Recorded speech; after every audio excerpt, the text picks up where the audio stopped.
저희도 오늘 룻기 2장 17절에서 23절 말씀 가지고 기업을 물을 자라는 제목으로 함께 말씀 나누도록 하겠습니다.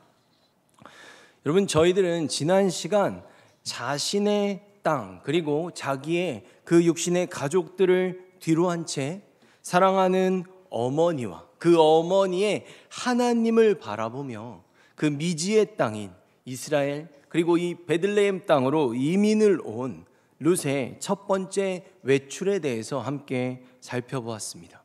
사실 시어머니인 나오미는 지금 연로하셔서 굳은 일을 할 수 있는 상황이 아니었기 때문에 룻은 무작정 자신이 밖으로 나가서 이삭을 주워오겠다고 말했고 나오미의 허락하에 길을 나섰습니다. 그런데 우연히 보아스의 밭에 들어가게 됐고 또 딱 그때 마침 보아스가 밭에 와서 룻을 만났습니다. 그리고 모압 여인 룻이 어느 나라에서 또 어떤 과정을 거쳐서 이곳 베들레헴까지 오게 되었는지 보아스는 이미 그 누구보다도 잘 알고 있었습니다. 그래서 그는 자신이 가진 그 모든 능력과 모든 권세를 동원해서 룻을 도왔습니다. 그러므로 만약 저에게 지난주 다른 말씀을 딱 한마디로 표현해 보라면 이삭 몰아주기 정도가 아닐까라는 생각을 해봤습니다. 그만큼 보아스가 룻에게 베푼 자비는 다른 사람들의 입장에서만 보면 정말 너무나도 편협하고 말도 안 되는 차별이고 낙하산이었습니다. 그렇게 하루를 보낸 룻은 한 에바의 곡식을 거두었습니다. 여러분, 제가 지난 시간 이 한 에바가 23kg의 양이라고 말씀을 드렸습니다. 그렇다면 이것이 사람이 먹을 수 있는 그 인분으로 따지면 몇 인분 정도 되는 것일까요? 출애굽기 16장 16절의 말씀을 보면 여호와께서 이같이 명령하시기를 너희 각 사람은 먹을 만큼만 이것을 거둘지니 곧 너희 사람 수요대로 한 사람의 한 오멜씩 거두되 각 사람이 그의 장막에 있는 자들을 위하여 거둘지니라 하셨느니라. 아멘. 여러분, 지금의 이 말씀은 광야에서 이스라엘 백성들에게 하나님이 만나를 주셨죠. 근데 하나님께서는 그 매일마다 그들이 거둘 수 있는 그 만나의 양을 정해 주셨습니다. 그것이 이 수확량입니다. 그래서 한 사람당 한 오멜입니다. 근데 이 한 오멜이 바로 10분의 1 에바입니다. 그러니 한 사람이 하루를 먹는 양의 10배가 바로 룻이 거둔 양이었던 것이죠. 그래서 지금 나오미와 룻이 만약에 집 밖에 한 발자국도 안 나가고 아침, 점심, 저녁을 꼬박 같이 둘이서 먹으면 5일치를 먹을 수 있는 그 식량을 지금 룻이 가지고 온 것입니다. 근데 여러분, 우리가 보통 월요일부터 금요일까지 일상적으로 일하지 않습니까? 그러니 하루를 일해서 이런 5일치 생활이 가능한 이런 소득을 벌어왔다는 것은 룻이 사실 이삭만 주운 것 치고는 굉장히 많은 양의 곡식을 가지고 온 것입니다.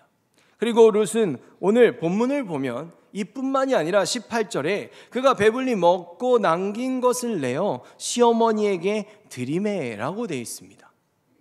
이것이 무엇입니까? 이처럼 룻은 그냥 23kg 그 한 에바에 그 주운 보리 이상만 갖고 온 것이 아니라 보아스가 점심때 갑자기 불러서 마구마구 퍼주었던, 그래서 너무 배가 불러서 다 먹지 못했던 그 볶은 곡식도 함께 싸왔습니다. 그런데 여러분, 저희들 지난주에 잠시 이렇게 밖으로 홀로 지금 룻을 내보낸 그 나오미의 속마음을 잠시 들여다보지 않았습니까? 모함 여인이고 과부이기까지 한 이 룻이 이 선민의식으로 가득한 이스라엘 족속 가운데에서 부디 고생하지 않기를 바랬던 마음 말입니다. 게다가 지금의 이스라엘은 이 신앙적으로도 매우 심각하게 타락해 있기에 아마도 나오미는 발을 동동 구르면서 마음을 졸이지 않았겠습니까? 자신이 해줄 수 있는 건 아무것도 없었습니다. 여러분들은 너무 걱정이 되고 또 때로는 너무 고마운데 내가 그 사람한테 아무것도 해줄 게 없을 때 우리들은 무엇을 합니까? 저는 제가 만약 나오미였다면 루시 밖에 나가서 밭에서 일을 하는 내내 집에서 하나님께 기도를 하지 않았을까라는 생각을 해봤습니다. 그렇게 해가지고 날이 질 때쯤 나오미는 엄청나게 많은 곡식 더미를 가져온 룻을 맞이하게 되었습니다. 18절에 그것을 가지고 성읍에 들어가서, 그러니까 룻이 지금 보아스의 밭이 이 성읍 밖에 있었던 것 같습니다. 그래서 이제 그 성읍 안에 있는 집으로 들어가서 시어머니에게 그 준 것을 보이고라고 되어 있습니다. 여러분, 지금 이 시어머니에게 준 것을 보이고라는 이 번역은 약간의 수정이 필요한 것 같습니다.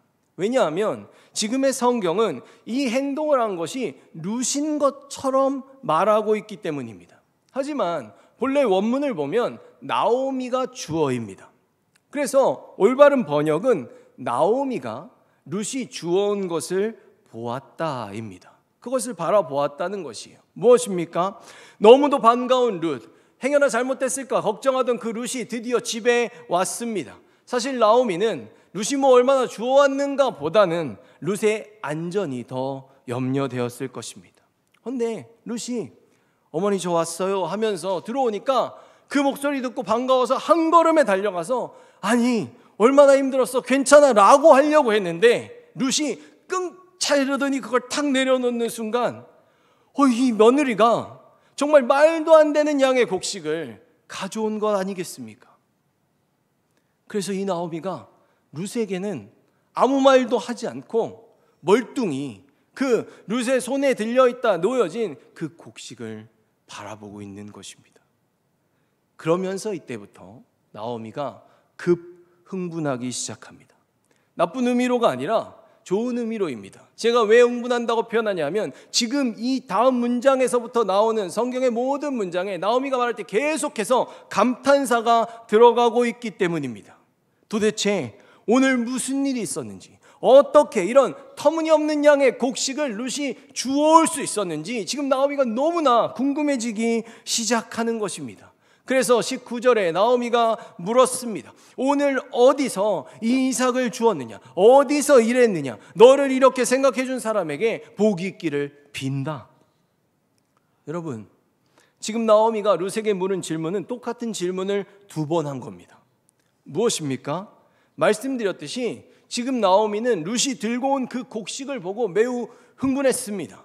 여러분, 저희들도 그럴 때가 있습니다. 저 같은 경우에도 예전에 제가 친구를 오랜만에 만났는데 저는 그냥 예전 친구의 모습만 기억하고 있어서 굉장히 초라한 원래 평범한 친구의 모습으로 나타날 줄 알았는데 이건 너무나 멋있게 변해서 나타난 겁니다.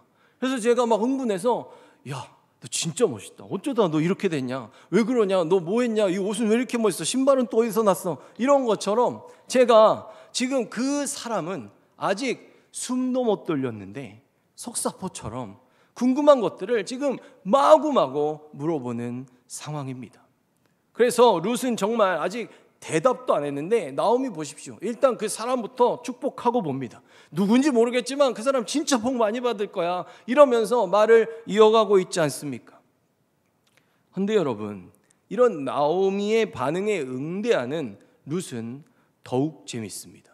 19절에 룻이 누구에게서 일했는지를 시어머니에게 알게 하여라고 되어 있습니다. 여러분, 룻이 지금 누구에게서 일했는지를 이라고 되어 있는 표현은 원문에 보면 어머니가 묻는 그 사람이 나에게 어떻게 대했는지에 대해서라고 되어 있는 부분입니다. 이게 무슨 뜻이냐 하면 지금 룻은 눈을 동그랗게 뜨고 자신의 입만 바라보고 있는 나오미에게 이름을 바로 말하지 않고 지금 어머니가 일단 복을 빈 그 사람이 나에게 오늘 하루 종일 어떤 대우를 해 주었는지에 대해서 먼저 짜들하니 늘어놓고 있다는 것입니다. 룻이 얼마나 한참을 말했는지는 잘 모르겠습니다. 그런데 그렇게 다 말해놓고 제일 마지막에 오늘 일하게 한 사람의 이름은 보아스니다 하는지라 라고 그제서야 이름을 말해줍니다. 아마도 룻이 오늘 있었던 일들을 아침부터 밤까지 하나씩 말하는 동안 나오미가 어땠을까요? 그래서 이름은 뭐야?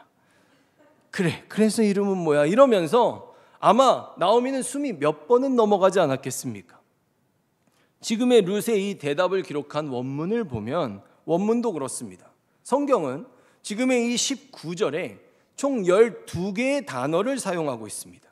그런데 그 12개의 단어들 중에 보아스라는 이름을 그 12번째 제일 마지막 문장의 끝에 고의적으로 배치시키고 있습니다. 무엇입니까? 지금 이처럼 나오미와 룻과의 그 대화를 볼 때 나오미가 지금 그 대답을 너무 듣고 싶어 하잖아요. 그 이름이 너무 궁금한데 그래서 막 흥분해서 묻고 있는데 그것을 말해주지 않는, 그래서 긴장감이 막 올라가고 그러면서도 또 저희들에게도 막 기대를 하게 만드는 그 감정들이 지금 이 본문에서 극대화되고 있다는 것입니다. 그리고 최종적으로 보아스, 드디어 나오미가 듣고 싶은 그 이름을 들었습니다. 20절에 듣자마자 이제 나오미가 말하는 것이죠. 나오미가 며느리에게 말했습니다. 여호와께서 그 사람에게 복 주시기를 빈다. 여호와께서는 산 사람이나 죽은 사람 모두에게 자비를 베푸시는구나. 아멘.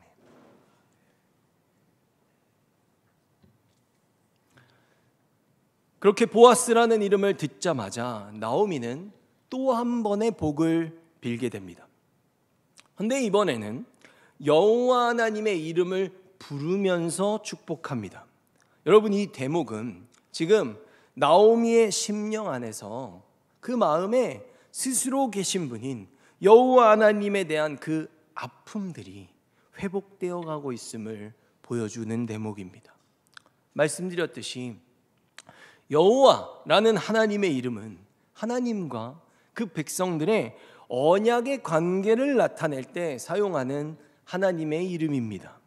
그러면서 지금 말하지 않습니까? 여호와께서는 산 사람이나 죽은 사람 모두에게 자비를 베푸시는구나 라고 말입니다.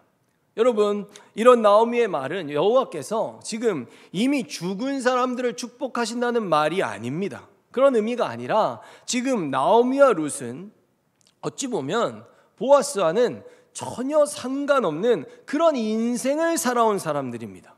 사실이 그렇지 않습니까? 엄밀히 말해 보아스의 육적인 친족들은 이미 세상을 떠난 엘리멜렉과 말론과 기련이지 나오미와 룻은 아니었기 때문입니다. 결혼을 하기 전에는 그랬다는 것이죠. 결혼을 하기 전에는 가족이 아니었기 때문에 서로 상관없는 인생을 살아오지 않았겠습니까? 그런데 이제 지금 보아스가 지금 이 죽은 사람들의 친족이지 않습니까? 그러니까 우리가 그들과 결혼해서 그들의 가족이 되는 바람에 지금 보아스라는 그 친족을 통해 이 산 사람들인 나오미와 룻이 그들의 덕을 지금 보고 있다라는 표현인 것입니다. 여러분, 사실 오늘까지의 나오미는 자신과 하나님의 관계를 그리 좋게 말하지 않았습니다. 룻기 1장 13절에 여호와의 손이 나를 치셨으므로, 1장 20절에 나오미가 그들에게 이르되 나를 나오미라 부르지 말고 나를 마라라 부르라. 이는 전능자가 나를 심히 괴롭게 하셨음이니라. 아멘. 이처럼 룻기를 시작한 후에 오늘에 이르기까지 나오미의 입에서 이런 축복과 기쁨의 말이 넘쳐난 것이 처음 있는 일입니다. 지금의 나오미는 하나님은 나의 기쁨이라는 그 의미를 가진 본래의 나오미, 그 진짜 나오미로 돌아왔습니다. 여러분, 이처럼 하늘 백성들의 참된 기쁨과 우리의 그 정체성은 우리가 하나님의 백성다운 자리에 서게 될 때 비로소 그것을 회복하게 되는 것입니다. 이것은 결코 세상의 재물과 권력으로 얻을 수 있는 것이 아닙니다. 다름 아닌 하나님의 사랑과 그 온전한 돌보심을 깨닫게 되었을 때 얻을 수 있는 보이지 않는 기쁨을 말하는 것입니다. 그러면서 나오미는 매우 의미심장한 말을 한마디 던집니다. 20절에 나오미가 또 그에게 이르되 그 사람은 우리와 가까우니 우리 기업을 물을 자 중에 하나이니라 하니라. 아멘. 다름 아닌 보아스는 친족이고 그가 우리의 기업을 물을 자들 중 하나라는 것입니다.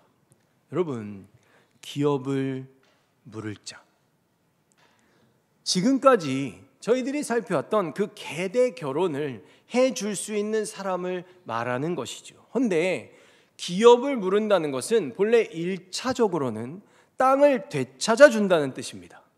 나오미의 집안이 모압으로 떠날 때 땅을 어땠습니까? 팔아버린 것이죠. 그러나 다시 돌아왔을 때는 경제적인 능력이 되지 않아서 그 땅을 찾을 수 없었던 것입니다.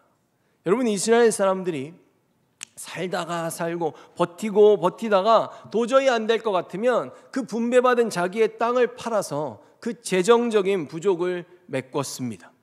물론 나오미의 경우는 모압으로 떠날 때 스스로 땅을 판 경우입니다. 왜냐하면 성경이 뭐라 그랬습니까? 엘리멜렉의 가족이 처음 모압으로 갈 때는 그들이 풍족했다, 그들이 부유했다고 말했기 때문입니다. 그런데 올 때는 어떻습니까? 빈손으로 텅 비어 마라가 되어 돌아오지 않았습니까? 그렇게 나오미는 자신이 팔았던 땅을 찾지 못했습니다. 그래서 만약 친족들이 그 땅값을 대신 지불해 주게 되면 그들은 기업을 찾게 되는 것이죠. 아무나 돈이 많다 그래서 야, 저 사람 너무 딱하다, 내가 도와줘야지, 이래서 되는 게 아니라 그 자격이 있는 사람들만 이것을 해줄 수 있다는 것입니다. 그런데 오늘 그 보아스가 룻에게 베푼 자비를 보니까 꼭 보아스가 해준다는 게 아니라 첫날부터 하나님이 역사하시는 모습을 보니 나오미는 그 자체만으로도 큰 희망을 갖게 된 것입니다. 아마 룻도 나오미의 이 말을 들었을 때 처음에는 정말 깜짝 놀랐을 것입니다. 사실 전혀 모른 채 정처 없이 나간 거 아닙니까? 그냥 나갔는데, 또 그냥 정말로 우연히 만났는데 하필 보아스가 그런 인물이었다니 말입니다. 얼마나 신기했겠습니까? 그러고 나니까 보아스가 내 가족이구나 라는 걸 알고 나니까 룻에게 더 많은 것들이 떠오르기 시작합니다. 21절에 모압 여인 룻이 이르되 그가 내게 또 이르기를.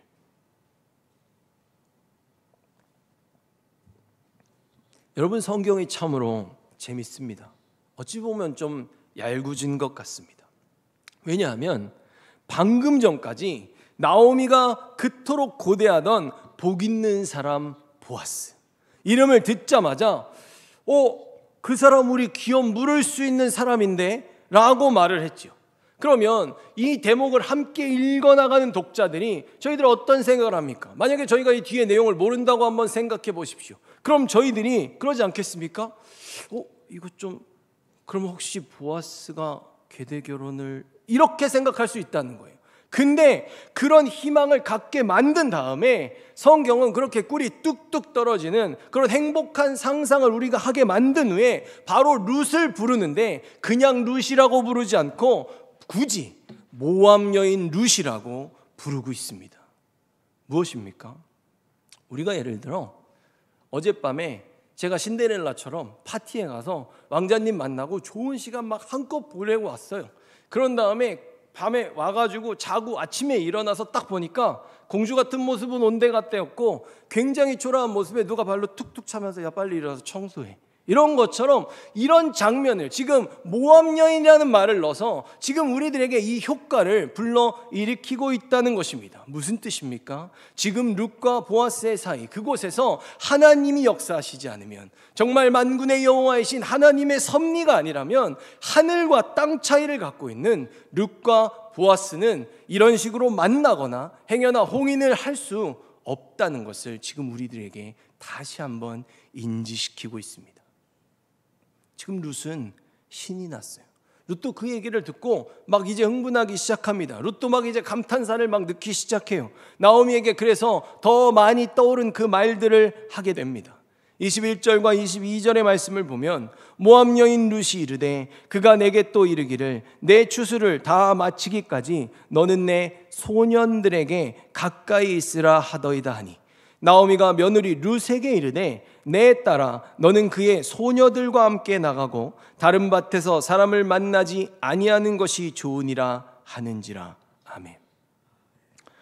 여러분, 룻도 이제 보아스가 오늘 왜 나한테 그렇게까지 했는지, 자기도 받으면서도 도저히 납득이 안 됐는데 왜 그 정도까지 낙하산을 태워줬는지 이제 이해가 됐습니다. 그래서 그랬구나.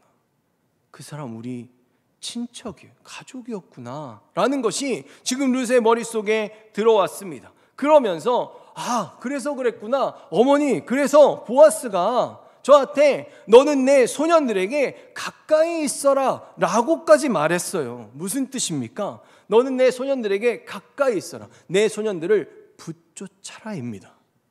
완전한 하나가 되어서 너는 이제 내 편에서 나의 사람이 되어 그곳에 서라고 말한 것이죠. 보아스는 오늘 자기가 보아스를 대할 때 그는 단 한 번도 나를 모압 여인으로 대하지 않았다는 것입니다. 처음부터 자기의 가족으로, 자기의 사람으로, 하나님의 백성으로 단 한 번도 차별하지 않았다는 것이죠. 그러면서 쉽게 말해서 뭐라고 말씀드렸습니까? 어머니, 저 오늘 그 자리에서 바로 정직원 됐어요 라고 말했습니다. 그런데 여러분, 여기서 저희들은 룻과 나오미의 말이 다르다는 것을 알아야 됩니다. 룻은 분명히 소년들에게 가까이 하라고 말했습니다. 21절에 보면 룻은 분명히 소년들이라고 말하고 있어요. 근데 나오미는 22절에 내 딸아, 그 다음에 너는 그의 소녀들과 함께 가고 다른 밭에서 사람을 만나지 아니하는 것이 좋으니라 라고 말합니다. 무엇이 다릅니까? 여러분, 지금 룻이 말한 소년들은 남성만 말하는 것이 아니라 남성과 여성을 함께 합쳐서 부르는 명사입니다. 저희들이 영어를 보아도 비교하기 위해서 잠시 말하겠습니다. 남자는 man이고 여자는 woman이죠. 근데 이 man이라는 남자의 단어를 복수로 써서 man이라고 쓰면 남자만을 말하는 것이 아니라 남성과 여성을 다 포함하는 사람들 전체를 말하게 됩니다. 그처럼 지금 룻도 보아스의 밭에 있었던 남자와 여자 일꾼들 모두를 통칭해서 나보고 그들과 하나가 되라고, 그들을 따르라고 말했어요 라고 지금 말한 것이죠. 그러자 바로 나오미가, 룻을 너무나도 아끼고 사랑하는 나오미가 룻은 막 흥분해서 저한테 그렇게 했어요, 막 따르라 그랬어요 라고 하는데 나오미가 여기서 그 속도를 늦춥니다. 그러면서 사랑하는 호칭을 부르죠. 내 딸아. 한 번 더 부릅니다. 너는. 강조해서 지금 룻을 지금 부르고 있습니다. 작은 예로 제가 막 얘기를 하다가 갑자기 사랑하는 아내 당신은, 이렇게 말하면 어떻습니까? 그 사람에게 갑자기 대화 중에 이목을 집중시키는 것이죠. 그래서 그렇게 룻을 부른 다음에 나오미가 정정을 하는 거예요. 일꾼들 다 아니고 너는 필히 소녀들하고만 어울리라고 말한 것입니다. 그리고 이어서 22절에 다른 밭에서 사람을 만나지 아니하는 것이 좋으니라 하는지라. 여러분, 다른 밭에서 사람을 만나지 아니하는 이라는 표현이 이 다른 성경의 예시의 말씀을 보면 열왕기상 2장 25절에 여호야다의 아들 브나야를 보내매 그가 아도니아를 쳐서 죽였더라. 바로 쳐서 죽였더라에 해당하는 동사입니다.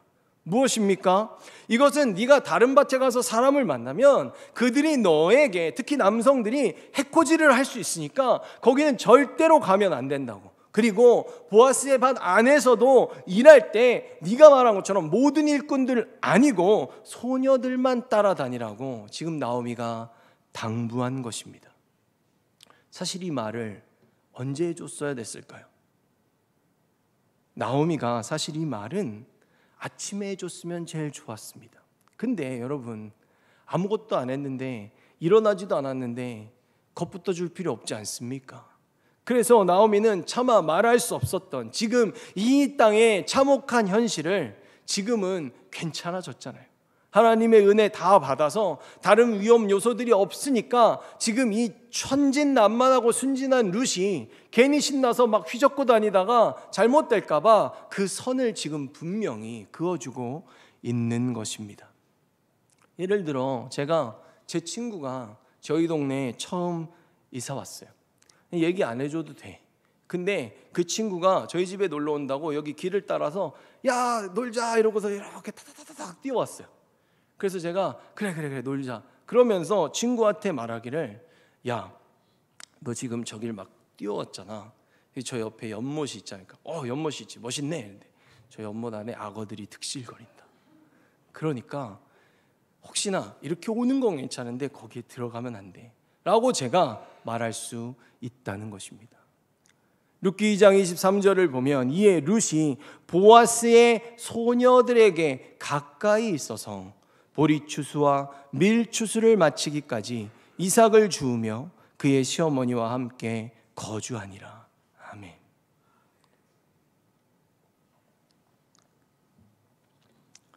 여러분 룻이 정말 얼마나 말을 잘 듣습니까? 그렇죠? 성경이 지금 분명히 기록하지 않습니까?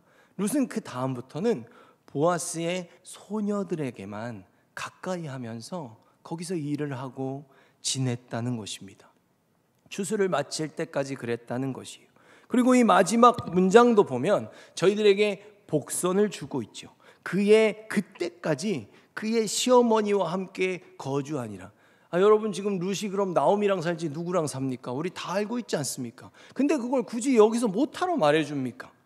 이 다음에는 분명히 다른 누군가와 살게 될 것이라는 희망을, 어떤 그런 궁금증을 저희들에게 지금 불러 일으킨다는 것입니다. 그리고 이 말씀을 보면 여러분 어떻게 되어 있습니까? 보리추수와 밀추수를 마치기까지라고 되어 있죠. 여러분 룻이 이 땅에 제일 처음에 언제 왔습니까? 말씀드렸듯이 보리추수가 시작되는 그 즈음인 바로 6월절에 왔습니다. 그리고 오늘 룻은 밖으로 처음 나가서 그녀에게는 첫 열매인 그 초실절의 축복을 한껏 누리고 들어왔죠. 그러면서 지금 보리단을 베면서 시작한 그 이스라엘의 보리 농사가 시간을 쭉 지내며 중간에 자연스럽게 밀 농사로 바뀌고 그 밀 농사를 계속해서 짓고 그 마지막 밀단을 딱 베게 되면 그때가 어떻게 되는 겁니까? 끝이 나는 것이죠. 그래서 이 보리의 첫 단을 베는 날이 초실절이 되는 것이고 마지막 밀의 단을 베는 날이 7주가 돼서 7일에 7주를 곱해서 49, 바로 77절이 되는 것입니다. 그리고 말씀드렸듯이 여기에 이 첫 번째 날인 초실절 하루를 더하게 되면 49의 1을 더해서 바로 이 날이 오순절이 되는 것입니다. 그러므로 지금 이 23절 한 구절 안에는 약 7주 동안에 룻이 어떤 생활을 했는지, 그 어머니 나오미의 말을 듣고 또 보아스의 말을 들으며 그 밭에서 룻이 어떤 생활을 했는지 저희들에게 보여주고 있는 것이죠. 길다면 길고 짧다면 짧은 시간입니다. 그래서 여기가 2절 마지막이 딱 될 때 어떻게 됩니까? 저희들이 예를 들어 드라마 같은 걸 보면 어떤 장면이 끝나면서 야 이제 이렇게 해서 잘했다, 이제 해서 잘 일하고 이렇게 하자라고 하고 불이 딱 끝나고 다음 장면 시작되기 전에 50일 후 이렇게 딱 뜨면서 그 3장으로 넘어가는 그 장면이 지금 이 23절에 들어 있다는 것입니다. 그래서 이제 저희들이 3장에 들어가면 어떻게 됩니까? 저희들은 이제 베들레헴에서 룻이 처음으로 맞이하는 77절을 함께 보게 되는 것입니다. 여러분 룻기에서는 보아스 어떤 의미입니까? 오직 주님께만 그분의 백성들을 구원할 힘과 능력이 있다. 이 인물을 통해서 이방인은 죄인입니다. 그 죄인을 상징하는 룻이 모압 땅을 떠나 자신의 그 죄의 자리를 떠나서 의로운 하나님의 백성으로 편입되는 놀라운 하나님의 섭리를 보여주고 있습니다. 말씀드렸듯이 이방인이라는 신분은 죄인입니다. 게다가 룻은 과부라는 신분까지 가지고 있습니다. 그 누구보다도 죄인으로서 하나님을 전혀 모른 채 죄짓고 살아온 우리들의 인생을 대변하고 있습니다. 여러분, 그런데 저희들도 영적으로 보면 모두 다 영적 과부들입니다. 이것이 무슨 뜻인가 하면 우리들은 주님을 만나기 전에 모두가 내가 내 인생의 주인이 되어서 죄인으로 그렇게 세상 남편을 의지하면서 세상의 돈, 힘과 실력 그리고 그들의 논리를 의지하며 살아온 저희들이기 때문입니다. 그런데 그런 저희들에게 복음, 기쁜 소식이 들렸습니다. 사실 룻에게 있어서 이 기쁜 소식은 하나님은 나의 기쁨이라는 나오미를 만난 것입니다. 그래서 나오미가 알려준 그 좋으신 하나님을 만나고자 룻은 나의 죄의 자리를 떠나왔습니다. 그렇게 세상 남편과 결별하고 우리는 주님을 찾아온 영적 과부들입니다. 그리고 이제 드디어 기업을 물을 자를 만났습니다. 보아스, 하나님의 구원과 구원의 힘과 능력을 만난 것입니다. 여러분, 기업을 물을 자는 사실 더 많은 의미를 갖고 있습니다. 아까 것을 포함해 잃어버린 땅의 값을 치러줄 자, 이것이 땅을 되찾아줄 자라는 의미죠. 그 다음 나의 원수를 갚아줄 자, 그리고 마지막으로 중요하게 대속의 값인 내 속전을 대신 내어줄 자. 무엇입니까? 내가 죄인의 옷을 벗고 잃어버린 하나님의 그 백성의 자리로 다시 돌아올 수 있도록 나를 대신해서 십자가에서 그 핏값을 대신 내어주신 예수 그리스도를 지금 드러내는 것입니다. 그렇게 우리들은 우리들의 새 남편이신, 우리는 주님을 만났고 우리는 그렇게 주님의 신부가 되었습니다. 베드로전서 3장 18절의 말씀을 보면 그리스도께서는 여러분을 위해 죽으셨습니다. 그리고 그 한 번의 죽으심으로 여러분의 모든 죄를 담당하셨습니다. 죄가 없는 분이시지만 죄인을 대신하여 돌아가셨던 것입니다. 그것은 여러분 모두를 하나님께로 인도하기 위함이었습니다. 아멘. 여러분, 오늘의 이 자리에 오기까지 하나님은 보이지 않으셨죠. 하나님의 손이 이렇게 와서 보아스 옮겨가지고 거기다 놓은 거 아니지 않습니까? 하나님의 손도 보이지 않았습니다. 그러나 룻은 하나님이 그녀에게, 룻에게 허락하신 모든 축복들을 지금 하나도 빼놓지 않고 다 받았습니다. 이거 어떻게 해서 여기까지 가능했던 것입니까? 첫째로 룻은 여호와 하나님의 백성이 되기 위해서 그녀가 가진 모든 나의 생각들, 나의 판단들을 다 버렸습니다. 둘째로 룻은 그것이 나오미이든 보아스이든 먼저 된 자들이 하는 말을 듣고 그대로 순종했습니다. 셋째로 보이지 않는 가운데 밭으로 자신도 자신 없는데 밖으로 바로 뛰쳐나갈 만큼 책임감을 갖고 나오미를 사랑했습니다. 넷째로 막상 자리가 허락된 후에는 그곳에서 아무런 불평 없이 성실히 묵묵하게 일했습니다.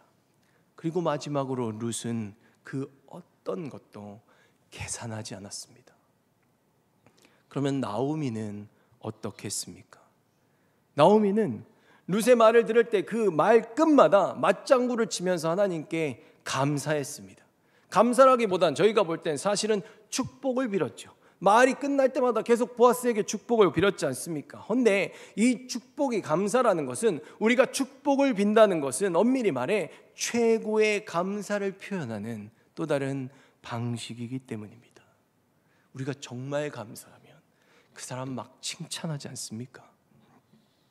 그러니 여러분, 저희들도 하나님께서 우리들에게 허락하신 이 삶을 살아갈 때 우리들에게도 주님은 보이지 않지요. 그러나 주님은 우리들에게도 룻과 같이 말씀을 듣게 하시고 우리들의 삶을 정말 우연히 마침 아버지가 원하시는 곳으로 인도해 가십니다. 그때 우리들이 그 삶을 대하는 자세가 그 어떤 것도 불평하지 않고 성실하게 감사함으로 그렇게 감당하며 살아가기를.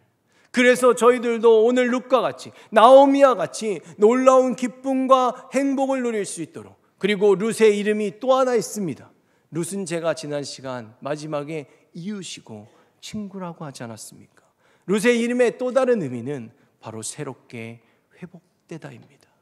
바로 주님 안에서 이런 놀라운 기쁨과 행복을 만나고 나의 죄의 자리를 떠나고 세상 남편을 잃어버린 과부가 되어 주님에게 와서 나의 새로운 남편인 예수 그리스도를 만남으로 참된 회복을 누릴 수 있는 저희들이 되기를 예수 그리스도의 이름으로 축원합니다.